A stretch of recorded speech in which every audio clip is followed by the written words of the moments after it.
지금은 시간과의 전쟁이지 않습니까? 그 시간을 구속하라고 과거에 잃어버렸던 시간을 되찾으라는 뜻입니다.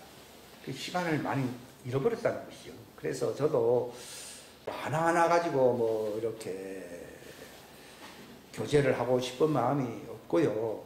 관련된 말씀이 이것보다 더 많습니다. 월등히 많은데 제가 생각나는 범위 내에서 추린 것이 이 56절의 말씀입니다. 그렇기 때문에 여러분들이 뭐 해석을 하기 전에 내가 끝까지 한번 쭉 음미하면서 읽게 되면요. 어떤 전체적으로 어떤 주제가 자연적으로 나타날 줄로 믿습니다. 그래서 그게 하나의 그 깨달음으로 제가 말씀드리는 것은 그 진리를 깨닫는 것보다 더 중요한 것은 없습니다. 우리나라 옛날 어른들이 그런 얘기 했지요. 도를 알면은 뭐 저녁에 뭐 죽어도 좋다. 그런 얘기가 있지 않습니까? 그러니까 이 깨달음이 바로 내가 열쇠를 사용할 수 있는 권리를 확보하게 된다는 것을 기억을 해야 될 줄로 믿습니다. 예수님께서 요한복음 여기 2장 19절에 46년 동안 지은 헤롯 성전을 향해서 다 헐어버리라. 그걸 어떻게 헐어버릴 수 있습니까? 근데 이거 다 예언적인 말씀이거든요. 예수님이 돌아가신 지 한 40년 지나서 티토 장군이 와서, 로마의 장군이 와서 그 성전을 다 회파해 버렸습니다. 근데 예수님은 뭐 그 말씀만 하신 게 아니라 3일 만에 내가 다시 세우겠다는 것입니다. 이것은 바로 모형 성전이 아니라 하나님이 세우시기 원하셨던 예수님의 그 몸된 성전이라 이렇게 말씀을 드릴 수가 있습니다. 이것은 예수님 자신만 성전이 되신 게 아니죠. 되신 게 아니라 그분에게 주님이 약속하신 게 있어요. 성령을 받으라고 그것을 대언하셨거든요. 그래서 하나님의 약속인 그 말씀을 너희가 지키게 되면은 성령이 임하시게 되는데, 그리하면 너희가 성전된다, 이걸 얘기하는 거죠. 그러니까 예수님이 그 희생을 하시며 죽음을 당하신 후에 제자들에게 이루어지게 하려고 하는 그 핵심적인 내용이 무엇이냐? 그들을 자신과 같은 성전이 되게 하는 겁니다. 그게 바로 예수님의 몸된 지체를 두고 한 겁니다. 그러니까 예수님이 내가 거룩하니 이랬거든요. 내가 성전이니 너희도 성전 되거라 그랬습니다. 그렇게 제가 들었을 때만 하더라도요, 그게 실감이 별로 안 갔어요. 그런데 왜 그렇게까지 말씀하셨느냐? 그게 성찬식입니다. 성찬식. 성찬식은 그냥 하나의 교회가 사교적으로 교제하기 위해서 하는 그런 만찬, 그런 음식 예법이 아닙니다. 이것은 예수님의 분신이 되게 하려고 하는, 즉 예수님의 지체로서 신부라는 말을 쓰고 있는데, 그 신부라는 말이나 지체라는 말이 같습니다. 되게 하려고 하시는 그분의 뚜렷한 의도가 있는 겁니다. 예수님께서 왜 부활하시고 난 뒤에 자기의 몸을 만져보라고 했겠습니까? 저는 뭐 너희가 환상을 보고 있는 게 아니라 이건 부활은 실체다, 이렇게만 제가 생각하는 게 아니라, 내가 너희를 나와 같은 이 부활체, 제가 지난번에 부활체에 대한 말씀을 잠깐 했잖아요. 그게 바로 성전이거든요. 부활체나 성전은 같은 말이에요. 되게 하려고 너희와 내가 그날 밤에 붙잡혀 가기 전에 성찬식을 하지 않았느냐, 이 말입니다. 그 성찬식이 뭡니까?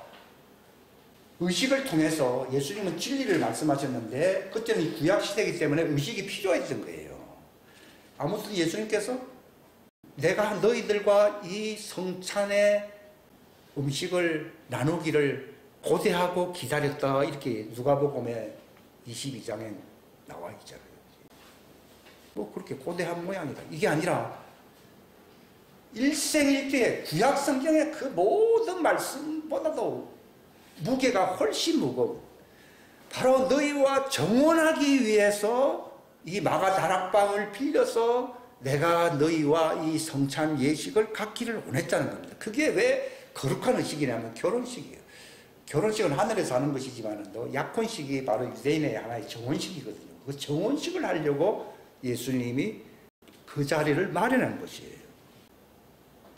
그러니까 예수님은 내가 너희와 정혼하기를 극히 사모하고 기다리고 고대했다는 것을 말씀하고 있습니다. 그래서 제자들은 무슨 말인지 모릅니다. 근데 실제로 신약교회의 소위 탄생이라고 하는 것이 오순절부터 시작되었다고 하는 것은 신학적으로나 교회 교단적으로 그 이의가 별로 없어요, 실상은요. 근데 그렇게 될 수 있었던 것은 성령이 그냥 오셨다 이게 아니라 바로 그분이 성찬식, 정혼식을 했다는 것이에요. 그러니까 여러분들이 그 정혼식에 대해서 정말 알 수 있느냐 하는 것이죠. 누구와 결혼한다는 것은요, 세상적으로도 그 대사라 뭐 그런 얘기를 제가 많이 들었어요. 그런데 복음에서 가장 중요한 클라이맥스 정점에 해당하는 사건이 뭐냐? 내가 하는 일을 믿으라고 예수님이 말했는데 그분의 하시는 일 가운데서 여러 가지 일을 많이 하셨어요. 뭐 치유사역도 하시고 사람들을 만나서 뭐 위로도 하시고 뭐 이렇게 뭐 여러 가지 일을 했어요. 그러나 그분이 행하신 그 일들 가운데서 빼놓을 수 없는 가장 중요한 일들 중에 하나가 결혼식을 향한 그 정혼식입니다. 근데 저도 잘 몰랐고 사람들이 그것을 잘 모른다는 것입니다. 제가 그것을 알고 난 뒤에 이게 복음의 핵심이구나. 여러분 우리가 구약에 보면 구약이라 그렇게 안 부르고 올드 테스트먼트, 이것은 옛날 언약이라는 말이거든. 그 언약이라는 말이 무슨 말인가? 결혼식을 얘기하는 거예요. 언약이라고 하는 게.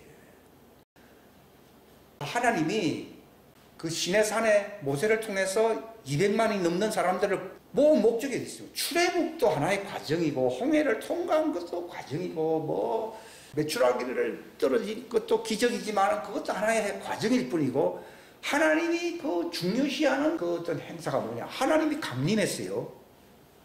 메추라기 주면서 한 게 아닙니다. 홍해 지나가면서 한 게 아닙니다. 그건 천사들이 얼마든지 할 수 있는 것입니다. 그런데 신이 하나님이 내려오신 사건이 있어요. 그게 언제입니까? 시내산 오순절이에요. 그게 옛날 구약, 소위 옛날 언약의 핵심입니다. 그게 바로 하나님이 직접 강림하신 거예요. 그러니까 지금도 아라비아 그 산, 시내산이 뭐 저쪽 애굽에 있는 게 아니라 아라비아 반도에 있어요. 아라비아 반도 거기에 있어요. 거기에 홍해가 있고 거기에 있어요. 그 진짜 시내산 위를 인공위성이 촬영을 해보니까 시커먼 거예요. 왜냐하면 하나님이 그 위에 3,500년 전에 강림했어요, 안 했어요? 불같이 막 내려오는 사람이 놀래가지고 모세 지도자 보고 아이고 하나님 우리 가까이 오지 않게 해주십시오. 우리가 죽을 것 같습니다. 와, 너무나도 막 극렬하게 막 번쩍번쩍 하면서 번개가 치고 뭐 그 하늘에서 불이 붙었다고 할 정도로 뭐 하나님, 그때 예수님이 내려온 게 아니라 아버지가 내려온 거예요, 아버지가. 그게 첫 번째 언약의 클라이맥스입니다. 거기에서 그들이 실패했기 때문에 하나님의 아들이라고 하는 자격을 잃어버린 거예요. 거기서 큰 실수를 한 거죠. 물론 하나님이 그들이 실수할 것을 다 알고 있었어요. 그러나 일단 그 프라이오리티를 그들에게 준 거예요. 그러나 그들이 우상숭배함으로써 하나님과의 관계가 묘연해져 버린 거죠. 그게. 정말 이스라엘이 그때 성공했더라 그러면은 너희는 열강에서 머리가 될 것이며 너희는 모든 세상 앞에서 제사장 왕국이 될 것이며 그런 말이에요. 예수님이 내가 바로 길이다 그랬잖아요. 나로 말미암지 않고서는 아버지께로 못 간다고 한 것처럼 바로 이스라엘이 거기서 정말 모세와 같이 그렇게 겸비한 행동과 하나님을 향해 순종했다라고 하면은 너희는 세계 열강의 우두머리가, 세계의 우두머리가 되고 아주 존귀한 자로 제사장 왕국으로 왕국이란 말을 쓰거든요. 만들어주겠다고 하나님이 그 시내산에서 내려오시면서 그들과 언약을 맺은 사건, 이게 바로 구약의 올드 테스트먼트의 핵심이에요. 그거 모르고서 뭐 말로만 올드 테스트먼트 뭐 율법이 뭐 어쩌고 이런 얘기는요, 핵심을 모르는 것입니다, 여러분. 그러나 실패했습니다. 에스겔서 20장 25절에 보게 되면은 하나님이 그렇게 말씀하시죠. 너희가 내게 대하여 제사장 왕국이 되질 못하고 하나님과의 언약 앞에서 너희가 존귀한 지위를 차지 못하기 때문에 내가 그들에게 뭘 줬다고 말했습니까? 유익하게 하지 못할 법을 줬다고 나와 있어요. 아니, 하나님의 법은 존귀한 법이다. 시편 119편에 보게 되면은 내가 주의 법을 얼마나 사랑하는지요. 뭐 빛나고 뭐 아름다운 뭐 뿔과 꿀성이와 같습니다. 뭐 이렇게 고백했는데 에스겔 20장 25절에 그들이 내게 대하여 범죄하고 나를 떠났기 때문에 그들에게 유익을 주지 못하는 법을 주었다, 이렇게 얘기하고 있는 거예요. 그게 바로 문자적인 의문의 법, 율법을 얘기하는 거예요. 근데 본래 율법은 의문의 법으로 하나님이 준 게 아니에요. 하나님이 막 그렇게 빛을 쏘아가지고서 만든 율법을 모세에게 일단 주었지만은 그들이 그 밑에서 금송아지로서 하나님을 노엽게 하고 모세도 이 열불이 났잖아요. 모세 보십시오. 나는 너를 내 이름으로 아는 사람이다. 나는 너와 대면하는 자입니다. 즉 무슨 말인가 하면 이스라엘 전체를 나와 대면하는 자로 만들어주겠다는 것입니다. 그래서 그런 의미에서 하나님의 아들의 어떤 프라이오리티, 그 우선권을 너에게 준다는 것입니다. 그들이 그 우선권을 잃어버린 겁니다. 처음 된 자로 세우려고 했지만도 결국은 나중된다고 예수님이 말씀하신 것도 그 말씀입니다. 그러니까 모세가 받은 것은요, 이게 뭐 돌비에 그냥 하나 썼다 이런 게 아닙니다. 하나님이 직접 제작해서 살아있는 법을 이렇게 준 거예요. 그 돌비는 예수님이에요, 예수님. 사람들은 그게 하나의 돌비석이라고 생각하거든요. 그 십계명의 핵심은요, 바로 말씀이신 예수님을 얘기하는 거예요. 그게 하나님에게서 나오신 그 말씀이신 예수님을 보여주는 것인데, 모세가 열받아가지고 집어 던져버렸어요. 그렇게 하면 안 되는 거예요. 그 모세가 왜 가나안 땅에 왜 못 들어갑니까? 사람들이 많이 오해를 하는 부분인데, 네가 내 앞에서 거룩함을 나타내지 못했다는 거예요. 근데 그것은 이제 두 번째 사건이고, 첫 번째 바로 집어 던지고 또 말씀에 인간 혈기, 인간의 의가 들어간 사람은 썩내는 것이 하나님의 의를 드러내지 못한다고 나와 있는데, 모세는 그걸 이제 편성을 한 것이죠. 하나님이 네 백성에게로 내려가라 그랬지, 그걸 집어 던져가지고서 네가 심판하라고 보낸 건 아니다 이 말이에요. 집어 던질 게 따로 있지, 하나님이 직접 제작해 주신 그건 하나 의문의 법이 아니에요. 그것은요. 옛날에 법계를 그 블레셋 사람이 이렇게 넘보고는 이렇게 만졌다 하더라도 그냥 사람들이 멸망을 당했어요. 거기에는 하나의 돌비석만 들어가 있었는데도 그랬는데, 이것은 이 하나님의 그 광채, 빛으로 만들어준 돌비거든요. 저도 옛날에는 뭐 그게 그거지 않느냐 이 생각했는데 그게 아니더라고요. 그게 바로 그 언약이에요, 언약. 그 언약은 유일한 언약이 될 수도 있었어요.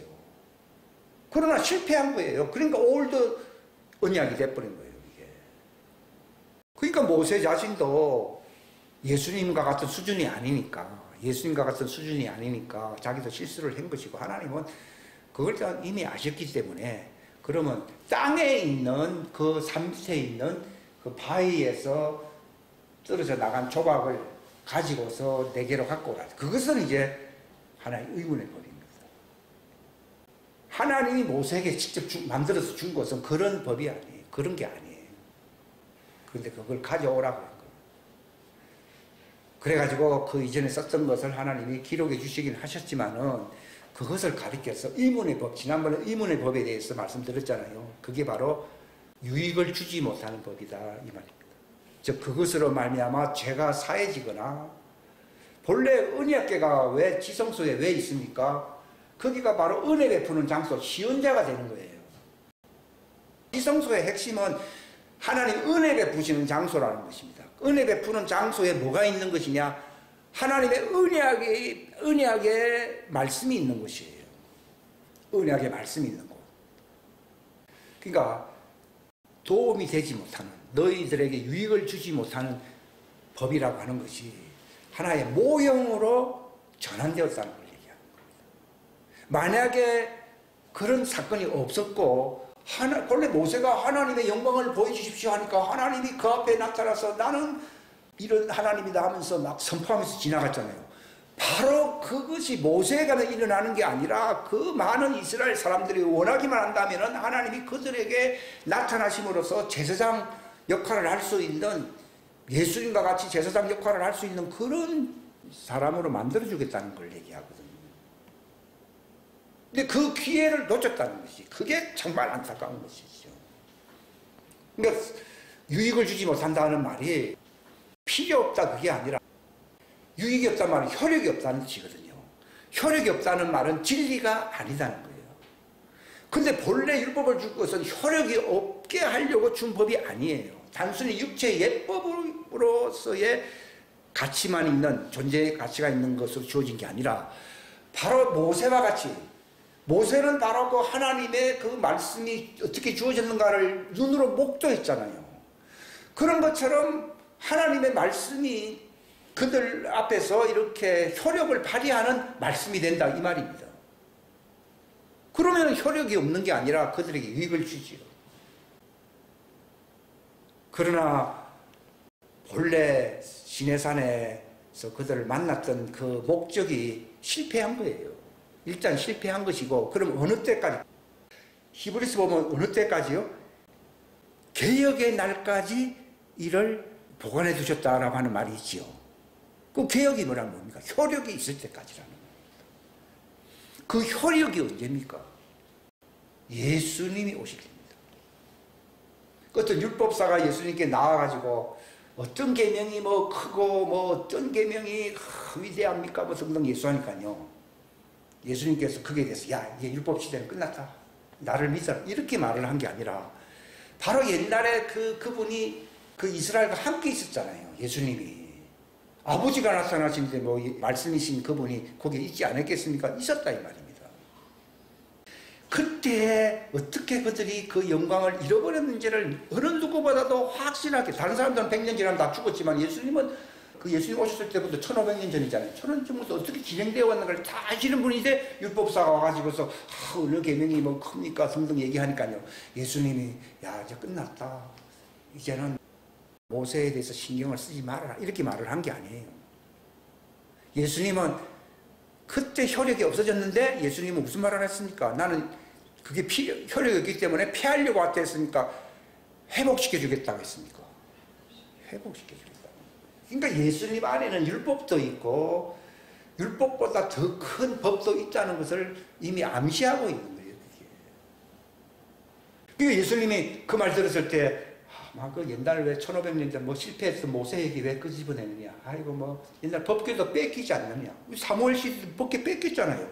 뺏기도 했고 그것이 또 그 전에 그 느부갓네살 왕이 쳐들어와가지고서 성전을 완전히 박살내버리고 율법이 있던 그 법궤가 숨겨져 버렸잖아요. 그게 예레미야를 통해서 예수님이 십자가 달려서 피 흘리는 그 장소 땅 밑에 숨겨졌어요. 안 숨겨졌어요. 하나님은 그걸 회복시키기 위해서는 예수님이 피를 흘리셔야 되거든요. 옛 언약을 회복시키기 위해서는요. 바로 미리 알고 예레미야 때, 예레미야는 600년 전 사람 아니에요. 예수님 오기 전. 느부갓네살 왕에 의해서 완전히 망가지기 전에 바룩과 함께 그 예레미야가 앞으로 장차 600년 이후에 오실 예수님이 십자가 흘려서 피 흘릴 장소를 알고 계셨거든 하나님은. 거기에다가 땅속에 묻어둔 거예요. 그걸 발견해 가지고서 그때 책으로 나온 게 누구의 책이에요? 헨리 그루거.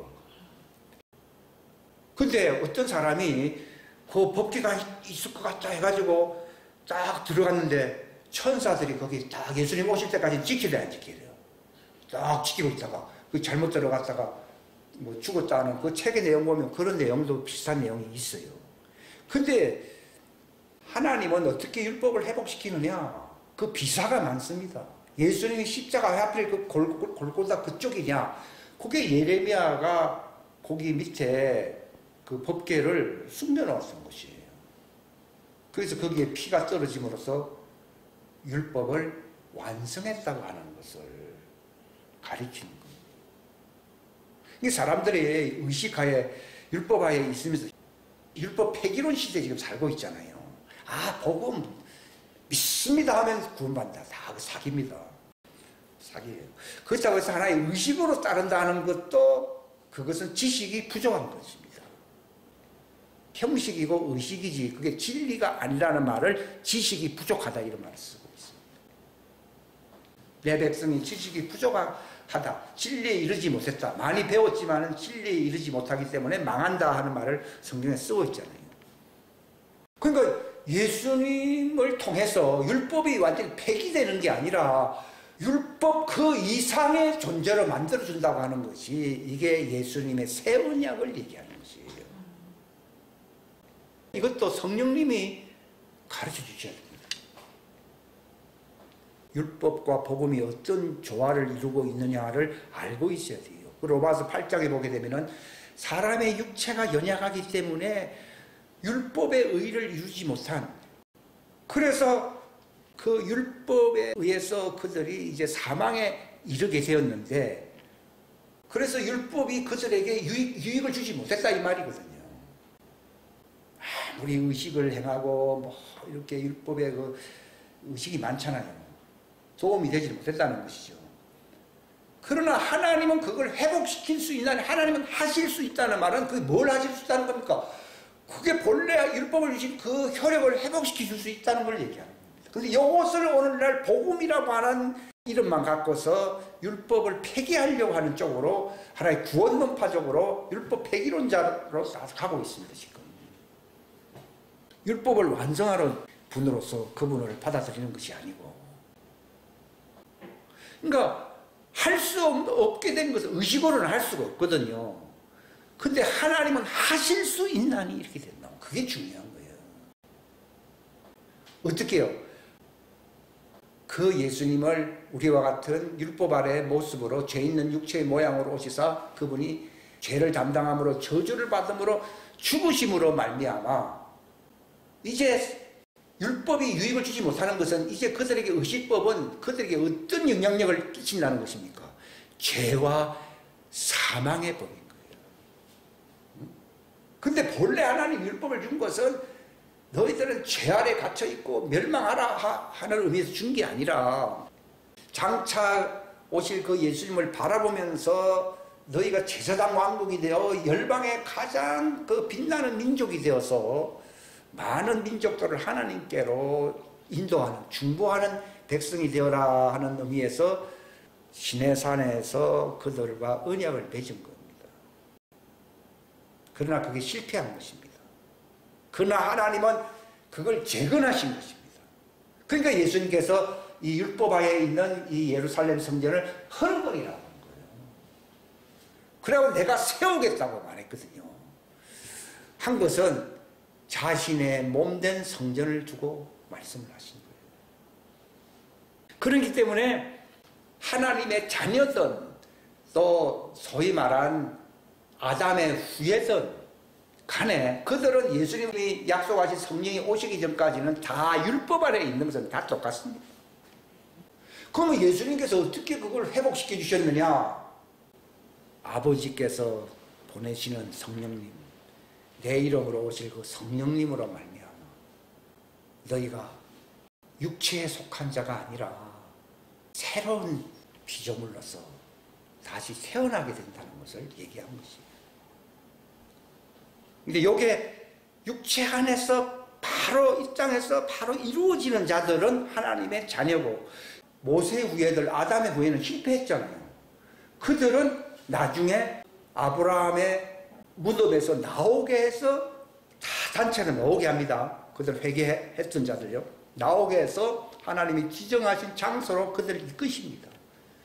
거기에서 그들에게 내가 새 영을 주고 생기가 들어가게 하고 또 내가 물러서 그들을 씻어주겠다고 이렇게 얘기한 거예요. 그게 바로 그들이 과거에 실패했던 흔적을 완전히 없애주는 거예요. 그러나 이제 그 일이 일어나기 위해서는 그렇게 그들을 안내해줄 사람들이 필요하거든요. 안내해줄 자들이 누구냐? 그게 아담의 후예가 아니라 예수님의 후예인 하나님의 자녀들을 두고서 그 일이 이루어진다는 겁니다. 그들에게 먼저 하나님의 성전될 수 있는 우선권이 주어진다는 것이에요. 히브리서 기자도 그런 말을 했잖아요. 우리로 말미암지 않고서는 저들도 완전함을 온전함을 이룰 수 없다고 하는 말이에요. 옛날에는 그게 참 말이야 율법보다는 복음이 앞선다 그 정도로 해석을 한 것인데, 하나님의 백성이라고 하는 것은 아담의 후예를 얘기하는 것인데, 그들은 그 자기 백성의 주류를 이루는 지도자들을 가리키는 것이거든요. 하나님의 자녀라고 많은 사람들이 다 하나님의 자녀라고 말을 하거든요. 하나님의 자녀는 문제 해결자, 이걸 구원자들이라고 부릅니다. 구원자들이 나타나서 하는 말이 오바댜서에 나오잖아요.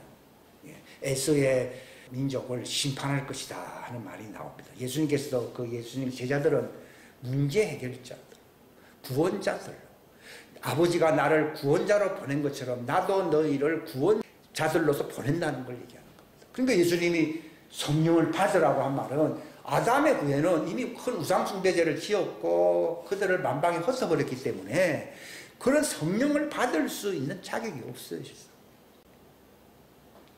성령을 받고서 구원자 역할을 하신 분은 예수님이시고, 예수님은 받아서 하신 일이 아니라 내가 아버지께로 가고 나면은 내가 너희들과 정혼하지 않느냐. 예수님의 정혼은 옛날에 모세 당시에 본래 정혼식이 있었고 하나님이 그렇게 했어요. 여러분이 읽어보시게 되면은 금송아지 우상숭배 사건 이전에 그들과 피의 언약을 맺어서 안 맺었어요. 맺어가지고서 너희를 구속하신 이 언약의 피를 보라. 너희는 이 하나님의 이 언약의 법을 지키겠느냐 하니까요. 다 일구동성으로 우리는 주의 언약의 법을 지키겠습니다 그랬잖아요. 출애굽기 24장에 보면요. 근데 어린 양이 피를 흘렸잖아요. 예수님을 표현하는 것인데, 피를 뿌리면서 이 언약의 피를 받아라 하면서 그들이 피를 뿌렸잖아요. 거기다가 뿌리고 언약을 맺을 때는 피를 뿌리고 그랬잖아요. 그리고 난 뒤에 하나님이 모세보고 산으로 올라가라 했는데 얼마 못 가서 그들이 타락해버린 것이거든요. 근데 그 타락하기 전에 하나님이 그렇다, 너희는 이제는 너희가 나의 법을 지키는 언약 백성이 되겠다고 했으니까 이를 확정하겠다고 해서 하나님이 그들을 그 장로 70인을 모아가지고 어디로 데려갔습니까? 출애굽기 24장에 성경 자세하게 보세요. 그 산 어느 정도 높인지는 몰라 올라갔는데 그들이 누구 밑에 있게 됐습니까? 하나님의 발 아래에 있은 거예요. 그들이 보니까 하나님이 그 청한 그 뭐라고 되어 있어요? 몇 절에 있어요? 10절. 네, 읽어보세요. 크게요. 이스라엘이 하나님을 보니 그분의 발밑은 마치 사파이어 돌로 사파이어 하고 청명한 하늘의 실체 같더라. 그분께서 이스라엘 자손의 귀족들에게 자신의 손을 대지 아니하셨으므로 그들도 하나님을 보며 먹고 마셨더라. 예. 잔치를 했지 않았어요? 잔치했잖아요. 정원식, 약혼식. 그게 언약을 확정한 것이에요. 이거는 예수님 오시기 전 1500년 전에 이미 아담의 후예들 모세를 통해서 거기서 하나님과 언약을 맺고 그 영원한 언약이거든요. 영원한 그들이 제사장 민족이 될 수 있는 언약을 된 거예요. 근데 그 예레미야서에 보게 되면은 너희가 우상 숭배함으로 말미암아 하나님이 뭘 내줬다 그랬습니까? 너희들과 이혼하겠다고 하는 이혼 정서를 내줬다 이 말이에요. 왜? 율법이 그들에게 효력이 없는가 하면은 이혼 정서를 줘버리면요, 그 법은 그들을 구원할 수 있는 법이 못 됩니다. 이 성경도 대충 보면 전혀 모르고 그런 말이 성경에 있느냐라고 말을 하면 많습니다. 하나님과 더불어 먹고 마셨어요. 근데 하나님이 가만 보니까 지금은 하나님 환영하지만도 불신이 좀 가는지 마음이 좀 안 드는지 하나님이 그들에게 너희는 그 자세가 좀 불량한데 하면서 손을 대실 필요가 있었는데, 하나님 그게 잔치잖아요. 잔치이기 때문에 손을 대지 아니한 거예요. 그 말은 벌써 하나님이 마음에 안 든다는 걸 얘기하는 겁니다. 아니나 다를까 모세가 싹 올라가고 한 40일 가까이 지나가니까 우리를 애굽에서 인도한 이 금송아지 하나님을 보라면서 이따 이 소리나 하고 앉아가지고, 그러니까 네 백성이 부패했다 이렇게 하나님 말했잖아요. 그러니까 하나님이 그들 편에 설 수가 없는 거죠. 근데 모세의 중보가 있었기 때문에 즉시 그들이 다 사라지지는 않았다 할지라도 하나님이 의도하신 바로는 개혁의 날을 바라보신 거죠. 그러니까 그 첫 언약 때 범한 죄라는 말이 그 히브리서 보면 있어야 안 있어요. 근데 첫 언약 때 범한 죄가 뭡니까? 하나님과 정혼식을 했는데 그들은 우상숭배함으로써 파혼될 수 있는 이혼죄를 범했어요, 안 범했어요? 범했거든요. 그것을 예수님이 담당했다고 나오잖아요. 저는 옛날에 뭐 다 인간들이 다 죄인이니까 예수님이 우리는 적당하게 알잖아요. 우리는 그게 아니라 첫 언약이라 말은 시내산에서 하나님이 내려오셔가지고 그들과 함께 먹고 마신 그 언약을 확정시키는 했는데 그걸 파기시키는 죄는 큰 죄예요, 큰 죄 아니에요. 큰 죄이기 때문에 첫 언약 때 범한 죄라는 말이 그걸 얘기하는 것이지, 우리가 뭐 도둑질도 하고 뭐 나쁜 짓도 하고 싸우고 그런 죄가 두고 한 얘기가 아니에요. 파혼했다 이 말입니다. 우상숭배죄로. 그 죄를 위해서 예수님이 죽으셨다는 말이 나오잖아요. 그게 개혁의 날을 위해서. 물론 사람들이 다 나쁜 면이 많이 있죠. 있지만 또 결정적인 것은 결혼 안 하면 뭐 그게 뭐 큰 문제가 안 되죠. 남남이니까. 근데 결혼하니까 파혼이 되고 이혼이 되는 것이지, 결혼 안 했는데 뭐 그놈들 본래 결혼 안 한 민족을 이방 민족이라 불러요.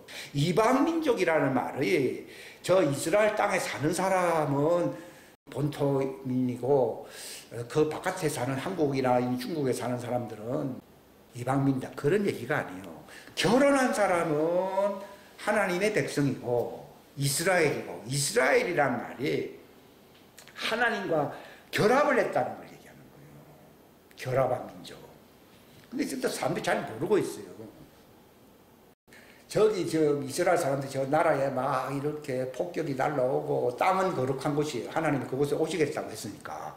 하지만 또 그들을 하나님 보호하지 않은 것처럼 미사일 위협을 가하고 핵전쟁이 일어날 위험성이 왜 있는 것입니까? 그들이 참된 이스라엘이기 때문입니까? 이방인처럼 살기 때문입니까? 이방인.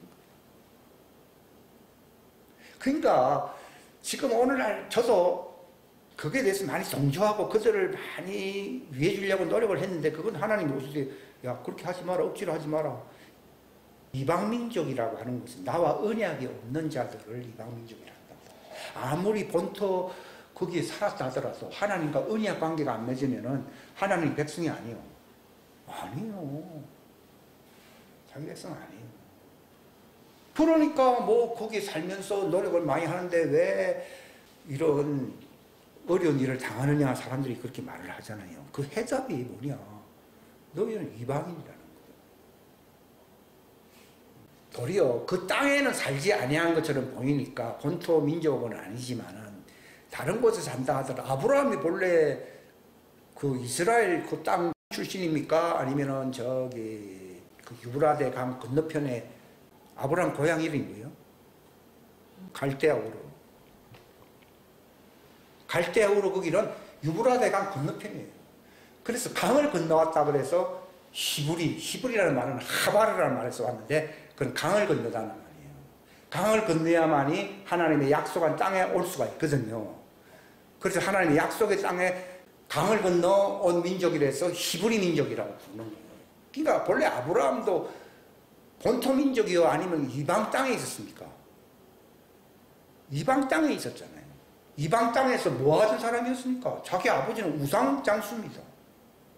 근데 하나님이 내가 너에게 지시하는 곳으로 가라 하니까 그가 순종해서 그 강을 건너와서 가나안 땅에 왔다고 해서 히브리 민족의 으뜸이 된 것이지, 본래 이스라엘이라고 하는 이름은 야곱에게 주어진 이름이지, 야곱의 3대 위가 바로 아브라함이잖아요.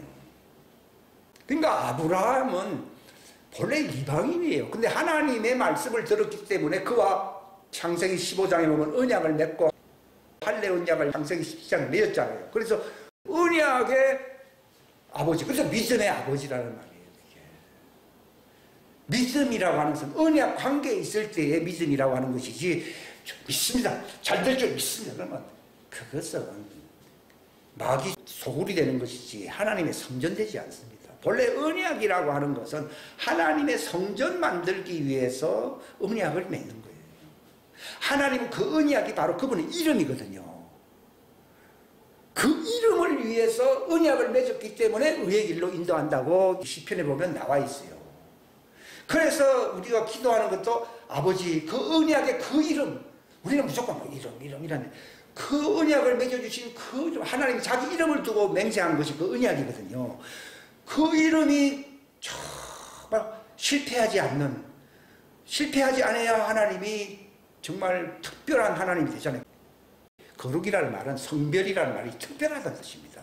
특별한 이름이라는 말은 하나님이 자기 민족 삼는 정원한 민족이 되게 하는, 언약을 통해서 정원한 백성들이 되게 하는, 즉 하나님의 성전에 참여할 수 있는 자가 되게 하는 그 이름이 아버지 이름이라는 말이에요.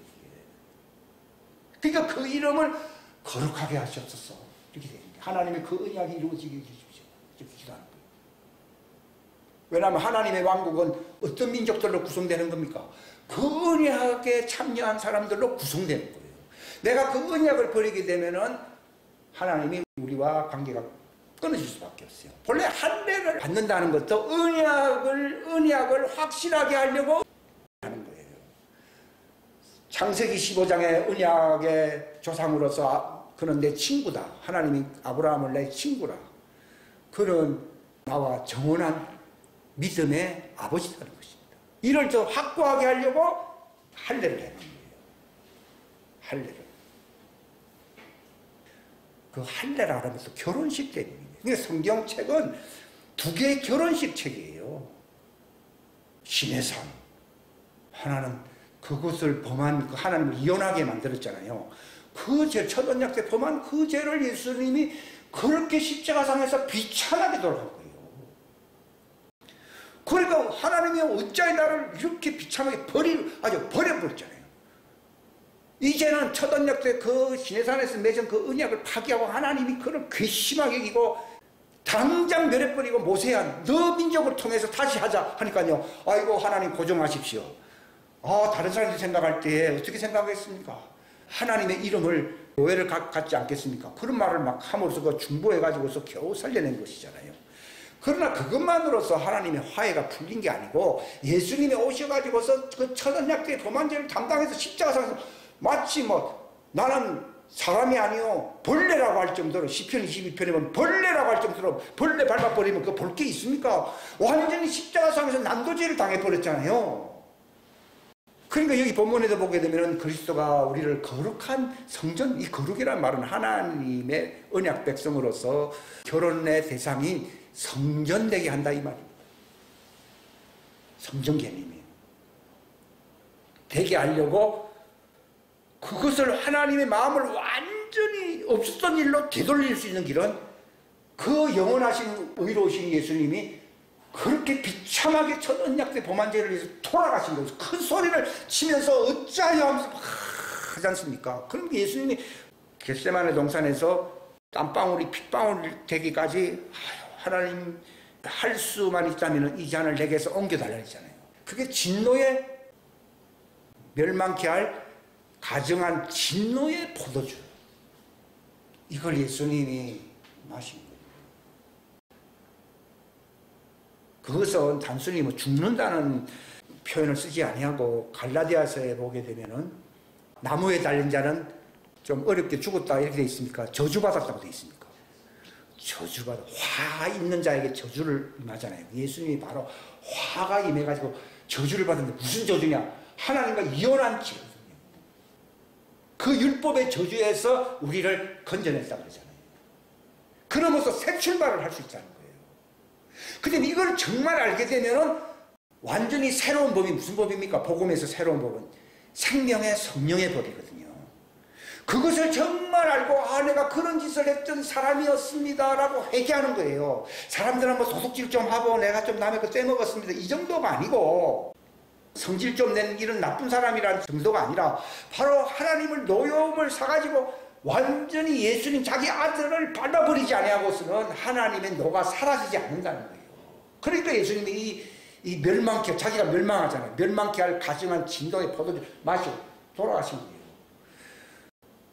그래서 그분이 이제 새 길을 열어 새롭게 이제 하나님에게 나아갈 수 있는 새 길을, 히브리서 10장에 뭐라 되어 있습니까? 육체의 휘장을 통하여 새롭고 산 길로 우리를 인도했다고 나오잖아요. 그 길을 열어놓은 것에 대하여 이것을 다 마음속에 이걸 붙들 수 있는, 요게 믿음, 이게 새 언약의 믿음이거든요. 이걸 붙들게 되면은 담대함으로 은혜의 보좌 앞으로 담대하게 나아가게 된다, 이렇게 나와 있는 거예요. 그리고 여기 베드로전서 4장에 보게 되면요, 저도 옛날에 좀 지나친 표현이 아닌가 생각했어요. 왜냐하면 그리스도께서 우리를 위해 육체 안에서 고난을 당했잖아요. 그와 같이 너희도 같은 생각으로 무장. 아까 제가 말씀드리는 것이 같은 생각으로 무장하게끔 하려고 제가 이 말씀을 하고 있잖아요. 이것을 품게 되면은 어떻게 된다고 그랬습니까? 죄가 끊어진다고 돼 있어요. 근데 우리는 뭐 성찬식이 뭐 이렇게 하나 의식으로, 그래서 제가 의식이라는 것이 돈에 방해가 된다는 거죠. 바로 이 십자가 사건이 어떤 새 언약을 열어놓기 위해서 예수님이 바로 옛 언약 때 범한 죄를 제가 뭔지를 알고 이것 때문에 그분이 얼마나 비참하게 절규하면서 고함치면서 돌아가셨느냐, 이걸 우리가 마음속에 붙들고서 그 고난에 우리가 동참하게 될 때, 이것을 믿음으로 새 언약으로 가기 위해서는 이 과정을 밟았다고 하는 그 예수님의 고난으로 무장을, 생각 정신으로 무장하게 될 때 우상숭배하는, 그러니까 하나님을 노엽게 하는 이혼 정서를 주게끔 만든 이 우상숭배제에서 끊어지기 위해서는, 여기서 그 죄가 끊어진다면 우상숭배제를 해요. 우상숭배제만이 이혼하는 거예요. 간음하는 죄 외에는 이혼 사유가 없다고 예수님 직접 말했잖아요. 그러면 왜 하나님이 이혼했습니까? 그 우상숭배가 바로 이혼 사유가 되기 때문에. 그러니까 모세 보고 뭐라고 말했습니까? 모세가 말했잖아요. 내 이름을 생명책에 지어버리십시오. 그리고 이 백성을 살려주십시오. 그러니까 하나님이 한 말이, 각 사람이 담당해야 되는 것이다. 네가 그것을 모세는 하나님이 아니에요. 근데 예수님은 인류 대표자로서 육체로 오셔서 그걸 대표할 수 있는 자격이 있지 않으세요? 있기 때문에 모세가 나 때문에 하는 말을 할 수 있는 것이지, 모세는 그렇게 할 자격이 없어요. 그건 한 개 일개 피조물에 불과한 거예요. 어느 집안의 남자였잖아요. 그러니까 하나님이 그 뒤에 하신 말이 뭡니까? 누구든지 내게 범죄한 자는 생명책에서 그 이름이 지워질 것이다, 이렇게 얘기합니다. 즉 생명책에서 이름이 지워진다는 말은 하나님의 가족이 된다는 말입니까? 이혼됐다는 것입니까? 이혼했다. 이거 우상숭배제는 하나님의 가족에서 그 이름을 그걸 파낸다 그럽니까? 그런 죄입니다. 그렇기 때문에 그걸 무장한다 이 말입니다. 이게 성찬이요, 성찬은. 이거 아무리 모셔도 그렇게 생각합니까? 또 여전히 뭐 자기를 사랑하고 육체를 사랑하고 물질을 사랑하고 욕망을 사랑하고 그 죄는 그대로 남았잖아요. 이게 할례거든, 할례. 침례는 할례거든요. 이것이 의식으로는 한계가 있어요. 이것이 팍 끊어져야 됩니다. 실제로 죄가 끊어져 버려야 됩니다. 이게 바로 예수님의 십자가를 얘기합니다. 예수님이 그 십자가를 지고 오라는 말이 네 고생 좀 많이 해라 이런 말이 아니라, 제가 방금 말씀드린 예수님이 왜 십자가상에서 저주받았는가 하는 이것을 알고 마음으로 무장하며 사는 것이 뭘 지고 가는 거라고요? 십자가 진다는 말이지, 뭐 조금 뭐 고행을 한다든지 수양하기 위해서 뭐 이렇게 육체 훈련 그런 거 그렇게 하기 쉬워요. 지금도 그렇게 하잖아요. 그렇게 하면 아무 효력이 없어져요. 그 예수님의 그 십자가 사건이 바로 할례, 십자가의 할례라고 부르잖아요. 그분이 거기서 바로 저주를 받았잖아요. 그 파혼된 것이 이제는 예수님이 살아남으로 말미암아 다시 하나님이 성전된다는 말은 다시 결혼할 수 있어야 했어요. 결혼할 수 있어야 이게 성전되는 것이거든요. 성전이라고 그러면서 하늘에서 하나님 왕국에서 결혼식이 일어나지 않는다면은 그거는 성전된 것이 아니죠. 이게 구원이거든요, 구원. 우리는 그 구원이, 그 결혼식이 성사되는, 그러니까 종들은 이미 실패했기 때문에 나중 된다는 말이에요. 저도 처음 했지만 실패했기 때문에 나중 언제 됩니까? 예수님 지상재림하기 직전에 그 에스겔 골짜기에서 그 여기 제가 처음에 읽었던 이 일이 일어나야 하잖아요. 그 에스겔서는 왜 기록됐느냐? 너희는 실패했는데 마지막 때 하나님이 이런 방식으로 회복시켜 준다는 것을 말씀한 것이고, 이게 처음 듣던 자로서 나중된 것이고, 그러나 이제 예수님의 피 언약으로 예수님 제자들이 언약을 맺은 것은 그로부터 1500년 후였잖아요. 그 나중에 일어난 것이지만 그들이 먼저 부활체가 되어서 구약의 그 사람들을 다 이끌어야 할 거예요. 이끄는 선두 민족이 되잖아요. 그게 나중된 되었지만도 그들이 바로 구원자들로서 광야에서 그들을 이끌어가지고 피난처로 이끌어가지고 그 일이 일어나게끔 하는 자들이다. 이게 말씀이 쫙 풀어지는 거죠. 이게 바로 하나님의 왕국을 위해서 그 시나리오가 이렇게 전개된다는 것을 알려주는 걸 가리켜서 왕국 복음이 전파된다 이 말입니다. 그러니까 이 종들도 우리는 처음에 그때 실패했구나. 이것이 바로 이제 예수님이 그렇게 하심으로써 이제 그들을 이끌어줄, 예수님은 하늘로 가시지만 그들을 이끌어줄 그 새 언약의 자녀들이 있어야 했어요.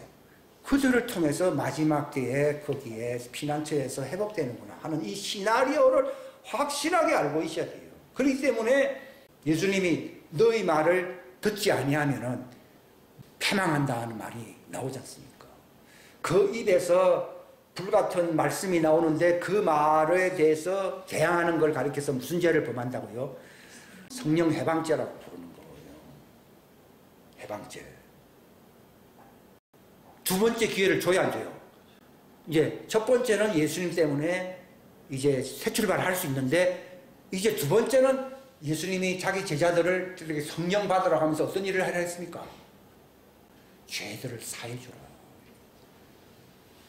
근데 문제는 하나님의 자녀들이 종들처럼 율법 아래에서 살아온 그런 과거 이력 때문에 이 성장이 안 되고 있는 거예요. 제가 이런 말씀을 전하는 이유는 예수님처럼 여기 본문에 기록된 것처럼 완전한 자가 되는 거죠.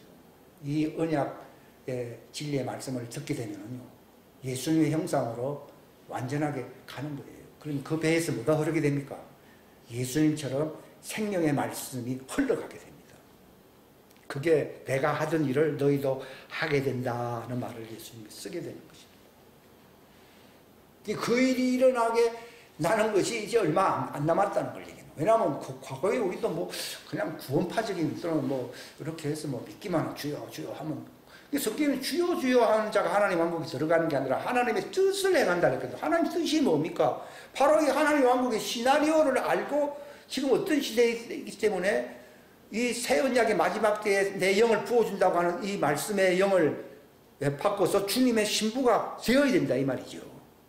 되면은 종들을 이제 예수님 지상재림, 그러니까 지상재림과 공중재림이 왜 나누어집니까?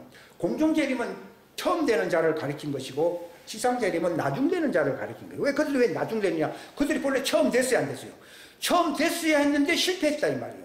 그때는 나중으로 간 것이고, 그러나 예수님의 제자들은 나중 되었지만은 마지막 때에 그들이 이제 일을 성공시키고 공중 휴거한다는 말이 처음 된다 이 말이에요. 나중된 자로서 처음 된다 이 말입니다. 여러분들이 이 말씀이 들어오게 되면 이게 맞다고 하는 것이 성령님이 계시는 사람들이라면 알게 될 거예요. 그러니까 예수님이 그 제자들을 향해서 가라 그랬습니다. 뭐하러 가라 그랬습니까? 저 종들의 이제는 다시 회복될 수 있다. 회개하라. 회개와 죄 사함으로써 하는 자들을 아브라함 품에 넣어야 하고요. 들어가게 하고, 언제 결혼하느냐? 에스겔 골짜기에서 그들이 결혼하는 거죠. 다시 그들과 새 언약을 맺겠다 그랬잖아요. 그러면 저는 참 이상하게 생각했거든요. 예레미야서에 새 언약을 맺는다고 하는 거예요. 그게 여기 실패한 거예요. 그들은 실패했기 때문에 새 언약이고, 하나님의 자녀는 실패한 게 없어요. 없기 때문에 그 오순절 때 그 하나님과 정언한 것이 그게 첫 번째죠. 뭐 두 번째가 아니에요. 그것으로 끝까지 지속되는 것이에요. 그 말씀을 여러분들이 이해를 하게 되면 하나님의 성전된다. 즉 우리가 육체 안에서 성전된 사람들은 휴거가 될 것이고, 낙원에 있는 자들도 땅에 살아남아 있는 자보다도 더 앞서서 공중으로 휴거당한다고 나와 있습니다. 새로운 육체가 부여됨으로써. 아브라함의 아브라함의 품이라고 하는 것은 무덤이라고 예수님이 말씀하신 거예요. 무덤. 그러니까 무덤에 있는 자들이 내 음성을 들을 때가 온다는 겁니다. 그들이 살아나서 어디로 간다는 것입니까? 그 하나님이 예비한 곳으로 가서 하나님이 그들과 새 언약, 새 결혼한다 이 말입니다. 무슨 결혼요? 재혼한다 이 말이지. 그 뜻이요. 그때 그들이 성전돼야 안 돼요? 그때 그들은 제단하에 있었는데 성전되고. 왜 구약 때 제단하에 있다고 했어요? 그들은 아직 회복되지 않았기 때문에 제단하에 있다고 그랬고, 예수님은 바울을 통해서 너희들은 하나님의 성전이라는 말은 육체 안에서 성령의 전이 된 사람들을 가리켜서 하나님의 성전이다 이렇게 말을 하는 겁니다. 그러나 그들도 나중될 뿐이지 땅에 속한 제단에서 하늘에 속한 새 예루살렘 성전 안으로 들어가야 안 들어가요? 들어간다는 것을 가리키는 것이에요. 그들에게 이제 마지막 그 복음의 말씀이 성취된다는 것을 가리키는 것입니다. 기도하겠습니다.